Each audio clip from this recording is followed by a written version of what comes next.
படிக்கிறாங்க. அவங்க அவங்களுடைய கோரிக்கை வந்து இந்த மேல்நிலை பள்ளியா இருந்தா குழந்தைகள் அப்படியே அதே வளாகத்தில் படிப்பான்னு ஆர்வமாக இருக்கிறாங்க. இதை கருத்தில் கொண்டு நாங்கள் போன ஆண்டு பார்த்தீங்கன்னா இந்த கோப்புகளை நம்முடைய ஆணையர் அவர்கள் அப்போ பள்ளி கல்வித்துறை செயலாளர் இருக்கும்போது நானே வந்துகிட்ட இந்த ஃபைலை கொடுத்து நீங்கள் நிதித்துறை செயலர்கிட்ட கொடுத்தீங்க.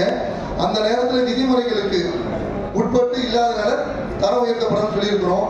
ஆனால் என்னுடைய வார்டில் பார்த்தீங்கன்னா நகர்ப்புற வாழ்விட மேம்பாட்டு வாரியை சேர்ந்த ஏழை எளிய நடுத்தர மக்கள் கிட்டத்தட்ட ஒரு 10,000 குடும்பங்கள் வசிக்கிறாங்க. அவங்கள பார்த்தீங்கன்னா என்னுடைய அந்த கோட்டில் இருந்து போனீங்கன்னா சென்னை மாநகராட்சி பள்ளி உட்பட்டு வந்து பார்த்தீங்கன்னா மேல்நிலை பள்ளி வந்து தரமணியில் இருக்கிறது.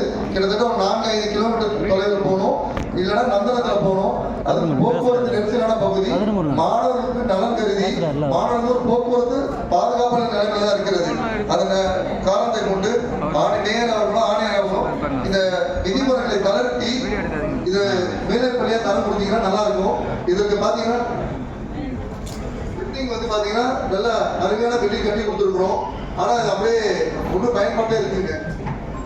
இது மாநகராட்சி ஆணையர் கூட ஒரு 3 மாதம் முன்னாடி அதை பார்த்தீங்க, நீங்க பார்வையிட்டீங்க. நீங்க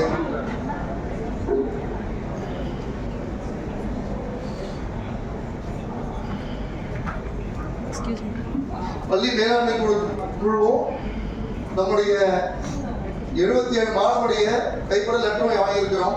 இந்த உயர்நிலை பள்ளியிலிருந்து மேல்நிலை பள்ளியை தர வைக்கிறதுக்கு கொஞ்சம் தயவு செய்து இதை வந்து விதிமுறைகளை தளர்த்தி பண்ணலாம்.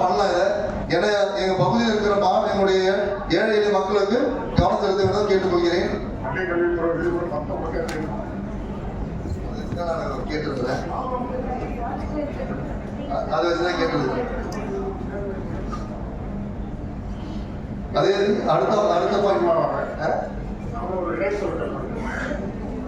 அடுத்தது வந்து என்னுடைய பகுதியில் கூட்டுப்புறம் வந்து நகர்ப்புற வாழ்விட மேம்பாட்டு வாரியம் பகுதியில் பார்த்தீங்கன்னா சிக்கனார் பகுதி, வாரட்டாங் காலனி.